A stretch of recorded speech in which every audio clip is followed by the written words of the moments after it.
और वर्तमान में इस समय राज्यसभा सांसद डॉक्टर जय शर्मा जी को आमंत्रित करूंगा कि हम सबका मार्गदर्शन करें। आदरणीय। बोली भारत माता की जय। भारत माता की जय।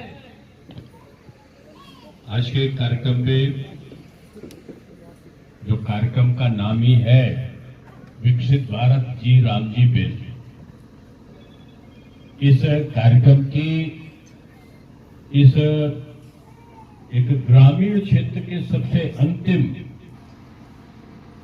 एक छोटे से गांव में आयोजित इस चौपाल में यहां के लखनऊ जिले के सम्मानित अध्यक्ष श्री विजय मौर्य जी, भारतीय जनता पार्टी किसान मोर्चा के प्रदेश मंत्री सम्मानित श्री राम नरेश यादव जी, राम निवास यादव जी, जिला उपाध्यक्ष श्री रवि प्रकाश तिवारी जी, श्री अबुल्लाहा के गांव की इस चौपाल में आए हुए सभी माताओं बहनों भाइयों, आप सभी लोग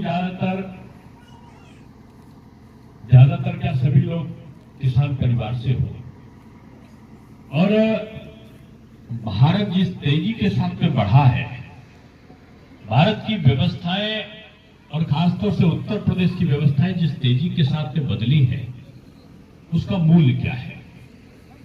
आप 10 साल पहले 12 साल पहले जब नरेंद्र मोदी जी प्रधानमंत्री नहीं बने थे उस समय और आज की दशा में आप देखो, इन्हीं गांव की आपके एक कार्यक्रम में मुझे आने को मिला था और 2014 के पहले की कच्ची कच्ची गलियां, खपच्ची पे लगे हुए लाइट और चारों तरफ भरा हुआ पानी, अव्यवस्था का वो दौर भी मैंने यहां पर देखा है।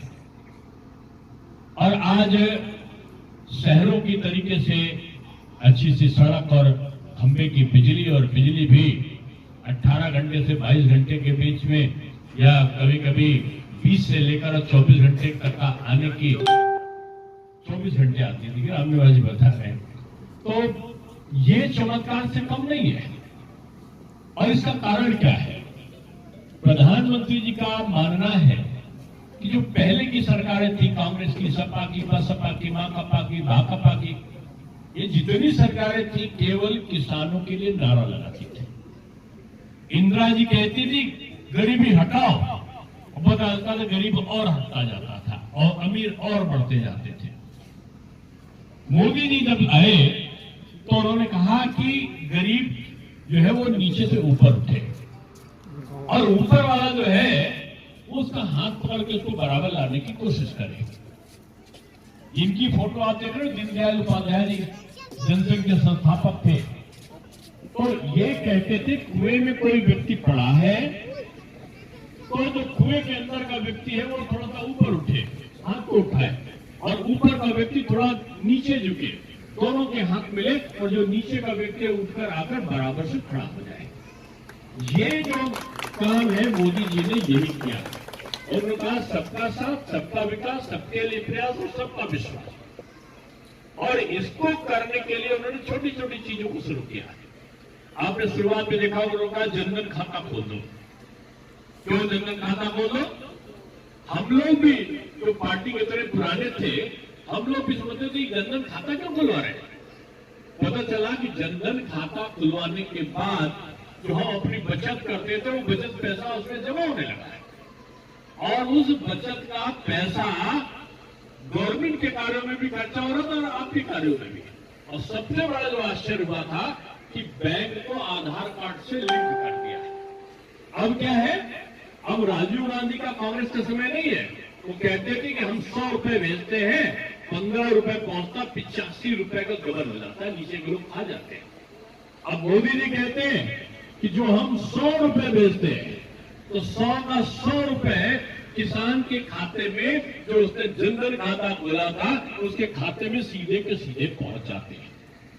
ये शुरुआत करी एक प्रदेश के प्रधानमंत्री ने। और ये शुरुआत के कारण क्या हुआ कि धीरे धीरे उनका गांव में पक्के मकान होने चाहिए और गरीबों को मिलने चाहिए। प्रधानमंत्री आवास योजना, फिर होगा प्रधानमंत्री ग्रामीण सड़क योजना, गांवों के अंदर सड़क होनी चाहिए। फिर होगा प्रधानमंत्री विद्युत योजना। पहले नेता लोग गांव में बिजली का खंभा गिरा कर चले जाते थे और बिजली आएगी, बिजली आएगी, बिजली आएगी, इसी के नाम पर चुनाव जीतकर चले जाते थे। और उसके बाद क्या हुआ कि प्रधानमंत्री के समय में क्या हुआ कि इंजीनियर आपके घर पहुंचने लगा और कि बिजली का कनेक्शन भैया ले लो, हमको तो आर्डर है कि सारे गांव में बिजली लगनी चाहिए। पहले बिजली आती थी तो खबर होती थी, आज बिजली जाती है तो खबर होती है। अब वो हाथ के पंखे कहीं खो गए। अब गांवों में भी कूलर और पंखे और कहीं कहीं तो एसी भी लगे हुए हैं। ये बदला हुआ समय है। 25 करोड़ लोग नीचे गरीबी की रेखा से ऊपर उठकर आ गए, जिनको कहते हैं कि गरीबी की रेखा से जिनके पास खाने को नहीं, जिनके पास रोजगार नहीं, ऐसे 25 करोड़ लोग अब साधन संपन्न हो गए पूरे देश में। और प्रधानमंत्री ने धीरे धीरे किया कि ये भ्रष्टाचार कहां से आता है। सबकी समीक्षा, योजनाओं की समीक्षा होने लगी और जब योजनाओं की समीक्षा हुई तो उसमें एक मनरेगा दिखाई पड़ा। मनरेगा के अंदर क्या कि 100 मजदूर दिखा दिए और 10 से काम कराया, 90 का पैसा कहीं चला गया। कच्चे में गड्ढा खुदवाया और बाद में उसी गड्ढे को पटवा के फिर तीसरी बार उसी को खुदवा दिया। अब इस बक्सी तालाब का आदमी सीतापुर में काम करने जा रहा है और सीतापुर का आदमी सहारनपुर में काम करने जा रहा है। यानी मनरेगा की योजना का कोई क्या काम करना है ये तय नहीं किया गया। कहीं कहा कि हम कुआं खोदेंगे, कच्चा खोद कर चले गए, फिर बंद हो गया, उसकी चिंता नहीं है। कोई मॉनिटरिंग सिस्टम, उसको चेकिंग करने का कोई सिस्टम नहीं रखा। मनरेगा में महात्मा गांधी का नाम जोड़ दिया उन्होंने। महात्मा गांधी एक विचार है, वो मानव नहीं महामानव है। और भ्रष्टाचार का अड्डा लोगों का, नेताओं का, अधिकारियों का, सबका, ये विपक्षियों का वो मनरेगा बनने लगा। क्या काम हुआ है ये दिखाई नहीं पड़ रहा है और करोड़ों अरबों रुपए खर्च हो रहे हैं। तो ये चीज को एक सुव्यवस्थित योजना बनाने का निश्चय सरकार ने लिया और सरकार ने कहा कि प्रधानमंत्री ने कहा कि हम 2047 में, जब आजादी हुई, हमारा देश आजाद हुआ 1947 में, तो 100 साल जब हो जाएंगे आजादी के, तो 100 साल में भारत विकसित राष्ट्र हो जाएगा। विकसित राष्ट्र मतलब हम आत्मनिर्भर हो जाएंगे, हम स्वावलंबी हो जाएंगे, हम स्वदेशी का उपयोग करने लगेंगे, हम अपनी आवश्यकताओं को खुद से पूर्ति करने लगेंगे। किसान अपने गांव में खेती भी करेगा, आमदनी भी पैदा करेगा। उसका बच्चा गांव से पलायन करके शहर चला जाए और शहर में छोटी छोटी नौकरी करने के बजाय अपने गांव में बड़ा रोजगार पाएगा। ये कल्पना दीनदयाल जी ने भी की थी और वही योजना को प्रधानमंत्री नरेंद्र मोदी जी ने तैयार किया और कहा कि विकसित भारत कब होगा जब गांव का नौजवान और गांव का किसान खड़ा होगा, हमारी माताएं खड़ी होगी, ये बहनें खड़ी होगी।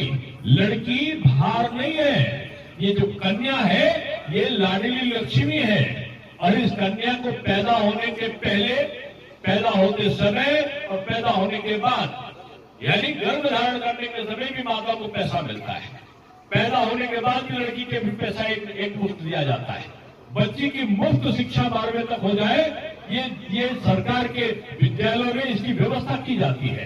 और फिर मुख्यमंत्री कन्या विवाह योजना और प्रधानमंत्री कन्या विवाह योजना के अंतर्गत एक निश्चित राशि के अंतर्गत उस कन्या के विवाह का और उसके आवश्यक वस्तुओं को देने का इंतजाम भी इस सरकार के द्वारा किया गया है।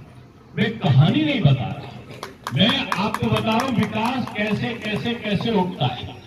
एक माँ बाप की चिंता क्या होती है, मेरी बेटी पढ़ जाए, पढ़ाने की व्यवस्था कराए। एक मेरी बेटी बड़ी हो तो उसका विवाह अच्छी जगह हो जाए, हमारे लड़के को नौकरी मिल जाए, नौकरी ना मिले तो हमारे वहां कुछ काम करने के लिए हो जाए। अब इसके लिए क्या हुआ कि छोटे छोटे कहीं बीज लाना, कहीं कुछ लाना, कहीं कुछ और करना है। तो प्रधानमंत्री ने कहा कि एक किसान सम्मान निधि आएगी 6,000 रुपया सीधे किसान के खाते में आ जाएगा। फिर दूसरा उन्होंने क्या किया? दूसरा उन्होंने किया कि जो किसान है उसको उर्वरक मिले। अब ये यूरिया के लिए लाठीचार्ज ना हो, उसको सस्ते दाम पे सब्सिडी देके ट्रैक्टर देने का, किसान के उपकरण दो, खेती के लिए जो जरूरी होते उनको सब्सिडी देके। सब्सिडी का मतलब है कि 100 रुपए की चीज 10 रुपए में देना। इस प्रकार की योजना सरकार ने चलाई और इसको चलाने के बाद जो फसल बीमा योजना को चलाया, फसल बीमा योजना को इसलिए चलाया कि मानो कोई बरसात हो जाए, बाढ़ आ जाए, भूकंप आ जाए, आपका सूखा पड़ जाए, तो किसान का जो बीमा है वो जो फसल नष्ट होगी उसका भुगतान सरकार करेगी। यानी आप देखो एक स्टेप पे स्टेप, ये कांग्रेस की सरकार ने क्यों नहीं किया, ये अखिलेश यादव आए तो उन्होंने क्यों नहीं किया, ये सरकार क्यों करने लगी कि हर घर नल होगा। नल क्यों होगा? कभी आपने गांव में वो सर पे वो लेकर पता चला कि बाल्टी को भगोनी को लेकर पानी ले जाती हुई महिलाओं को देखा होगा राजस्थान में, आपने बुंदेलखंड में देखा होगा, आपके गांवों में, हमारे लखनऊ में लोग आते थे और जो नौजवान होते थे ऊपर का वस्त्र निकाल कर वो कहते थे काले में घा पानी दे, पानी दे गुड़धानी दे, और महिलाएं ऊपर से पानी छोड़ती थी, कहती थी हे इंद्र देवता यहाँ पानी बरस जाए। होता था ना? लेकिन आज क्या है, इंद्र देवता का तो पूजा करते हैं, लेकिन हर घर नल पहुंच जाए, हर नहर में पानी पहुंच जाए, नहर का पानी लेने के लिए जो पंप चले उसकी बिजली को हम पैसा न ले, हम उसे सब्सिडी पे दे, हम हैंडपंप लगवा दे, हम सबमर्सिबल लगवा दे, हम बड़ा बड़ा सिंचाई के नलकूप लगवा दे, और नलकूप पे भी सरकार अपना आधा पैसा या उससे ज्यादा पैसा अपना सरकार अनुदान दे। ये किया क्यों? क्योंकि हमारा किसान जब तक नहीं बढ़ेगा, किसान का बच्चा जब तक पढ़ने लिखने वाला नहीं होगा। अब पहले जानते हो ना, घर में हमारी दादी अम्मा अपने पोते को लोरी सुनाती थी, चंदा मामा दूर के पूरी पकाए फोड़ के, और पता चलता था कि वो लोरी सुनाते सुनाते तमाम कहानियां सुना देती थी, बच्चा उससे और सीख जाता था बचपन में। अब आप दादी को अगर लोरी सुनानी हो और पता चला कि दादी का पोता जो है यहाँ रहने के बजाय लखनऊ के शहर में रह रहा, कानपुर में रह रहा, तो दादी तुरंत मोबाइल उठाती है और लगाती वीडियो कॉल, और वीडियो कॉल पर उसको लोरी सुनाने लगती है कि बेटा, और पोता सुनता है। क्या है? स्कूल तो लाने का काम मोदी जी ने किया ना, इंटरनेट सस्ता आ गया, गांव में इंटरनेट आ गया। कोई सोचता था गांव के अंदर इंटरनेट आएगा? डाकिया आता था इसी बक्सी तालाब पे, डाकिया आता था तो लगता था भगवान आ गया। और पिक्चर में एक राजेश खन्ना हीरो हुआ करते थे, साइकिल से डाकिया डाक लाया गाना गाते थे, पूरा गांव इकट्ठा हो जाता, भैया कोई संदेश आया क्या, भैया कोई संदेश आया क्या। अब तो अम्मा लोग, बहनी लोग, भैया लोग दिन भर व्हाट्सएप खेला करते हैं। अब संदेश तो एक मिनट का आता जाता रहता है कि गांव में पता चले कि वो एक सेकंड की चीज वो कोई लंदन में बैठा है भैया, तब भी उससे बात कर लेना। क्या मोदी जी ने ये नहीं किया? कांग्रेस ने क्यों नहीं किया? क्योंकि वो भ्रष्टाचार के वो पैसा अपने पास रखते थे। मोदी जी ने कैसे कर लिया?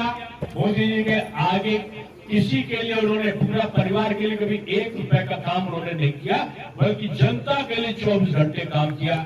इसलिए ये जो मनरेगा था, मनरेगा वो मन को रेग देता था।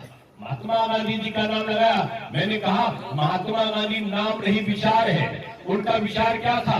गरीबी खत्म हो, वो मोदी जी कर रहे, 25 करोड़ लोगों को उसके ऊपर लिया है। उन्होंने कहा किसान मजबूत हो, आज उर्वरक भी है, ट्रैक्टर भी है, खेती के लिए खाद भी है, बिजली भी है, नहर भी है, हर घर में नल भी पहुंच रहा है। ये सारा चीज किया ना मोदी जी ने। उन्होंने कहा, गांधी जी ने कहा कि महिलाएं सशक्त हो, तो मोदी जी ने क्या कहा कि जो हमारी बहन है, लड़की है, अब वो ड्रोन लखपति दीदी बनेगी। अब नमो लखपति दीदी गांव में वो ड्रोन को चलाना सिखा दिया, उसी से अब सिंचाई भी हो जाएगी, उसी से बीज का छिड़काव भी हो जाएगा, उसी से जो जानवर फसल को खा लेते हैं दीदी खड़े होकर चलाते हुए उनको भगा भी देगी। ये ड्रोन दीदी हो गया। हमारी नौजवान बहन जब बेटी बड़ी होगी तो एक ड्रोन सरकार देगी और सरकार का वो ड्रोन है उसको किराया मिलेगा, यानी साल भर में वो लखपति दीदी बन जाएगी। ये आशा बहु, ये तमाम प्रकार की योजनाओं को मोदी जी ने ऐसे चलाया कि गांव को पता नहीं चला होगा आपको। धीरे धीरे धीरे धीरे आप विकसित होने लगे। आपके जो घरों में वो लोकगीत हुआ करते थे, जो बहुत सुहाने सपने होते थे राजाओं के कैसे रहोगे, वो सारी चीजें आपको इस धरती पर दिखाई पड़ने लगी आपके सामने। मैं जो कहना चाहता हूं, ये जी राम जी बिल इसीलिए लाया गया। मनरेगा की योजना की कुछ चीजों को जो अच्छी थी उनको इसमें लिया गया, यानी वो योजना एक दूसरी थी, ये योजना एक दूसरी है। कहते महात्मा गांधी के नाम को, अरे नाम नहीं, हमने तो महात्मा गांधी जी के विचारों को सबको ला दिया। और सारा इस योजना में क्या होता था कि गांव में खेती करने जाए तो 60 दिन ऐसे होते हैं जब बुआई है, कटाई है, सिंचाई है, विभिन्न प्रकार के काम, उसको बेचना है फसल को, 60 दिन कम से कम चाहिए किसान को, तो उसको लेबर नहीं मिलता था, उसको मजदूर नहीं मिलता था। अब इन 60 दिनों को छोड़कर जो 125 दिन का, पहले 100 दिन का रोजगार मिलता था, इस सरकार ने कहा ये जो जी राम जी वी मतलब वी से विकसित, वी से भारत, विकसित भारत राम जी बिल, जो राम जी बिल है ये भारत को विकसित करने के लिए बनाया गया है। अब क्या है इसमें 125 दिन की आपको मजदूरी की गारंटी है। मानो 125 की जगह उन्होंने आपसे 120 दिन काम लिया, तो ऐसा नहीं है कि 120 दिन का भी पैसा देंगे, वो 5 दिन का भत्ता देंगे, यानी आपको पैसा वो 125 दिन का देंगे। अगर वो आपको 125 दिन नहीं देती है सरकार काम, मानो 110 दिन देती है, तो 15 दिन का जो बेरोजगारी भत्ता है वो आपके खाते में आ जाएगा। पहला फायदा वो उसमें नहीं होता था मनरेगा में, 100 दिन मिलता था, इसमें 125 दिन मिल रहा है, इसमें मजदूरी भी पहले से ज्यादा मिल रही है। और सबसे बड़ी बात यह है कि किसानों को खेती करने का समय भी मिल रहा है इसमें। और जो योजना बनाई गई ना जी राम जी बिल का मतलब है गांव का प्रधान, गांव का ब्लॉक प्रमुख, गांव का मुखिया, गांव का नौजवान, गांव का महिला, ये मिलकर तय करेंगे क्या काम उनके गांव में होना है। यानी गांव के श्रमिक को, मजदूर को मजदूरी और काम उसके गांव में मिलेगा और पक्का निर्माण होगा, और ये निर्माण वर्षों तक चलेगा। यानी एक तरफ उसको मेहनत का पैसा मिलेगा, दूसरा गांव में ही कोई चीज अच्छी से विकसित होगी। मान लो ये सामने की सड़क नहीं ठीक है आगे की, तो गांव के प्रधान जी, गांव के ब्लॉक प्रमुख जी या गांव के मुखिया या गांव के वरिष्ठ लोग तैयार करके कहेंगे कि जी राम जी बिल में अंतर्गत ये यहां से ये मुनऊ के घर से और रामस्वरूप के घर तक की सड़क का निर्माण होना है। अब देखो मुनऊ के घर से और रामस्वरूप के घर तक की सड़क बन गई, उनको आने जाने वालों को फायदा। अब इनकी सड़क को बनाएगा कौन? इसी गांव के लोग जो मेहनत मजदूरी वाले हैं, वो इसी गांव में वही मजदूर लगाए जा सकते हैं, बाहर का नहीं लगाया जा सकता। यानी अपना घर, अपने घर की तरक्की और अपने लोगों को मजदूरी। ये मनरेगा में नहीं होता था, कच्चा था, इसमें पक्का हो रहा है।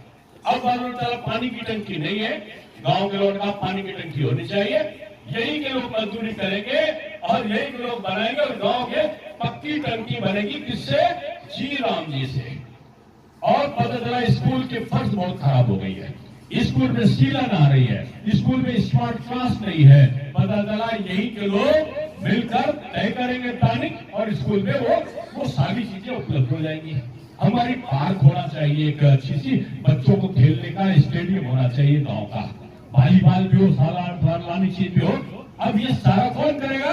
ये गांव के रहने वाले श्रमिक करेंगे, यानी अपने घर को भी देखेंगे, मजदूरी भी करेंगे, मिलेगा भी, और 60 दिन वो अपने घर में खेती मजदूरी के लिए उपलब्ध भी रहेंगे, दूसरों के लिए भी, और वहां पक्का निर्माण भी करते जाएंगे।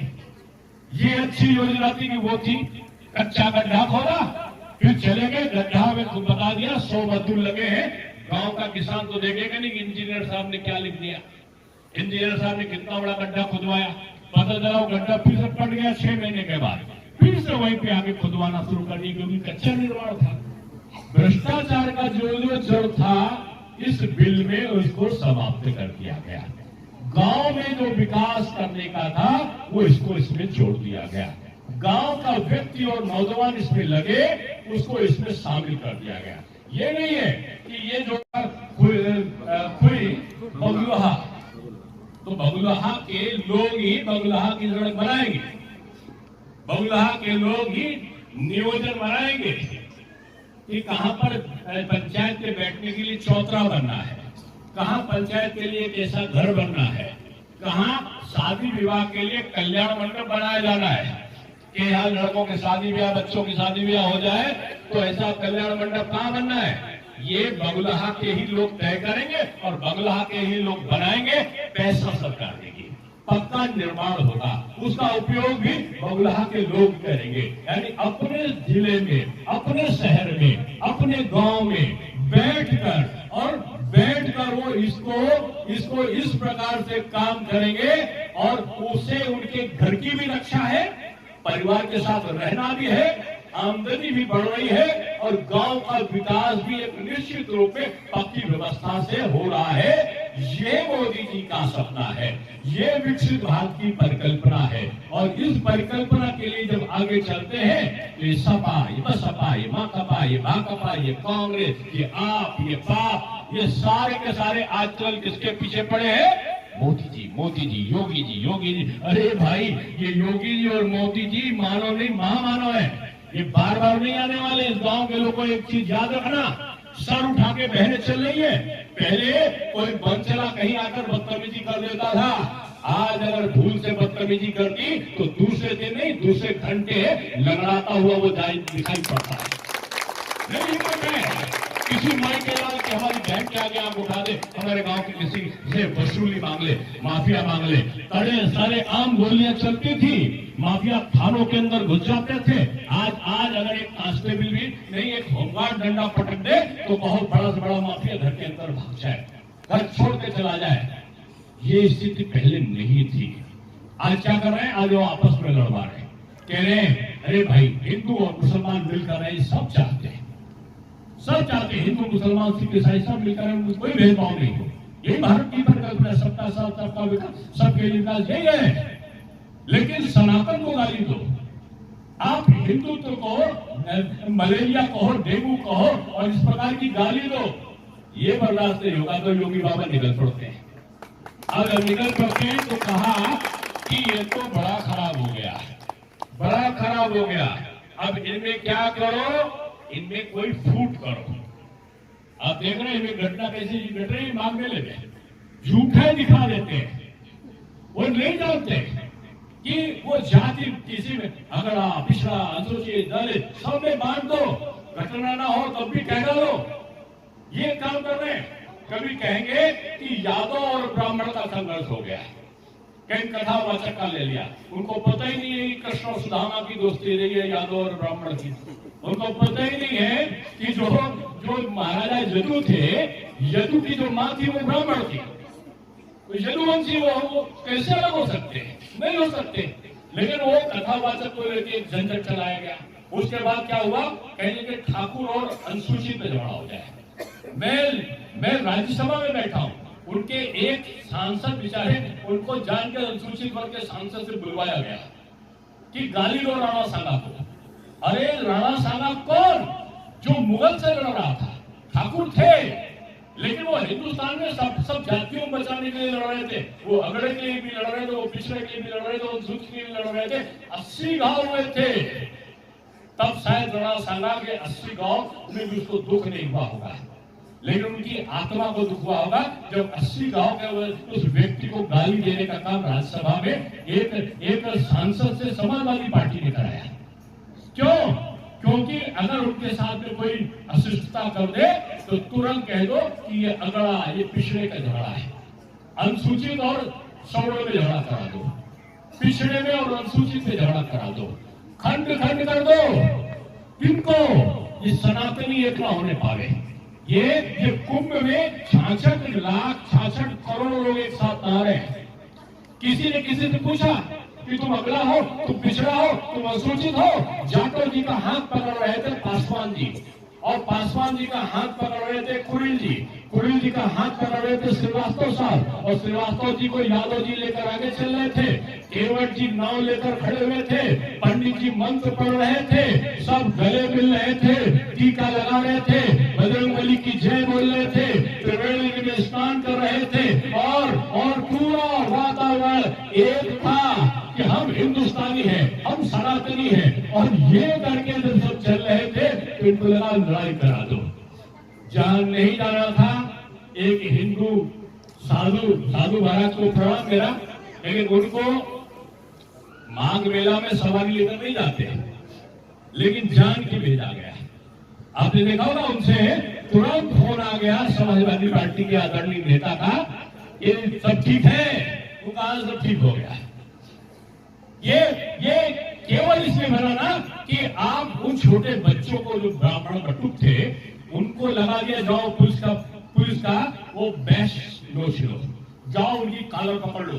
तो जानते हैं कि अगर पीएससी लगी होगी, वो लगी होगी, जिनका अगर बैच लौटा तो तुरंत ही वो मारेंगे, और मारेंगे तो बच्चा है, कहीं ना कहीं चोट लगेगी तो कहेंगे ये देखो ये ब्राह्मण का अपमान कर रहा है, ये बटुकों का अपमान कर रहा है, ये सनातन का अपमान कर रहा है। अरे ये योगी जी महात्मा नहीं है। अरे भाई वो संत नहीं है तो आप भी संत कैसे हो सकते हो?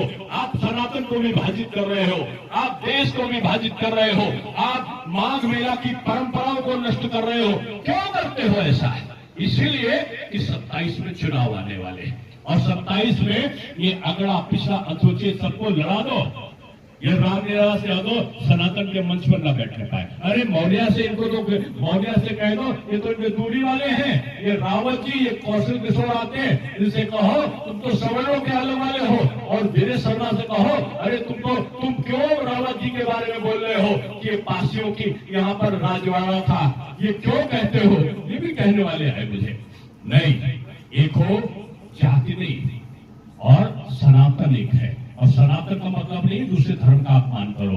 मुसलमान भी मेरा है तो हिंदुस्तान की कहता है, बांग्लादेशी मेरा नहीं है, पाकिस्तानी मेरा नहीं है, म्यांमार का व्यक्ति मेरा नहीं है, वो घुसपैठिया है, उसके खिलाफ हम कार्रवाई करेंगे। लेकिन हिंदुस्तान में रहने के बाद जो हिंदुस्तान के बारे में बात नहीं करेगा वो मेरा कभी नहीं हो सकता। इन बातों को अगर हम बोलते तो कहते सांप्रदायिक हो। इसीलिए मैंने कहा, मौर्य जी से कल ही मैंने बोला था परसों कि भैया एक चौपाल लगाओ। गांव की चौपाल का महत्व है। मुंशी प्रेमचंद लिखा करते थे, अंग्रेज चौपाल से डरता था। अंग्रेज चौपाल से डरता था क्यों? क्योंकि चौपाल में जो बात आ जाती थी, घर के बड़े बुजुर्ग और माताएं बहनें जो सुन लेती थी ना, वो घर के बच्चे से लेकर बहनी तक का पहुंच जाती थी। और वो मरमरिंग, जिसको कहते फुसफुसाहट, चारों तरफ जब फैल जाती थी तो पता चलता था वो सच्ची बातें उन तक पहुंच जाती थी। इसलिए हमने कहा अभी मोबाइल बाबा का काम नहीं होगा। अब मैंने कहा कि ये टेलीविजन से प्रश्न नोट नहीं देंगे। हमने कहा कि चौपाल लगाओ, और चौपाल में छोटी छोटी चौपालों में हम जाएंगे और यहाँ के किसान भाइयों के साथ में गांव गांव जाकर संदेश देंगे, ये जी राम जी बिल आपके लिए वरदान है। ये जी राम जी बिल आपके गांव के नौजवान बच्चों के लिए एक उपहार होकर आया है। ये आपकी बेटियों के लिए वरदान है, ये आपके बेटे के लिए वरदान है, ये आपके सपनों का पूरा करने का एक साधन बनकर आया है। स्वागत करो इसका। ये होली आपकी इस जी राम जी बिल के साथ आपके गांव में बनने वाली है। ये आने वाला समय आपकी उन्नति की प्रतीक्षा कर रहा है। इसलिए मैं कहूंगा कि षड्यंत्रों से हमेशा दूर रहना, और ये हमेशा याद रखना, ये योगी और मोदी बार बार पैदा नहीं होंगे। इनको खोना मत, इनको इन आराधमियों के कारण खो मत देना। ये जातिवादी लोग हैं, जाति के आधार पर काम करते हैं। कभी कहेंगे मिश्रा जी हटो हटो हटो, समाजवादी पार्टी के नेता, और कभी कहेंगे अरे भाई पंडित जी के बारे में हो गया। अब तो सिखा का, और फिर तो टेलीविजन वाले दिखाने लगे कि आपने तो दौड़ा दौड़ा के डंडा मारा था 2015 में। तब कहते हैं कि उस समय तो हमने माफी मांग ली थी। एक बार डंडा मारो, एक बार माफी मांग लो अकेले में। तो ये वो लोग हैं जिनको कुछ नहीं चाहिए, केवल वोट चाहिए। और बीजेपी को और मोदी जी को कुछ नहीं चाहिए, केवल गांव की प्रगति चाहिए। इसके लिए हम लोग आए हैं और मैं इनका धन्यवाद दूंगा। इन्होंने बुलाया था तो मैंने कहा कि मैं विस्तार से आपको बताऊं कि आज ये बिल क्यों लाया जा रहा है। इसके लिए चौपाल लगाई गई थी कि जिससे आपको इस प्रकार के पूरी जानकारी हो सके। बहुत धन्यवाद। एक बार मेरे साथ बोलो बोलो ये जो विकसित आप अगर अच्छा लगे तो कहो हम समर्थन करते हैं। हाँ? जी राम जी बिल का हम समर्थन करते हैं। जी राम जी बिल का हम समर्थन करते हैं। जी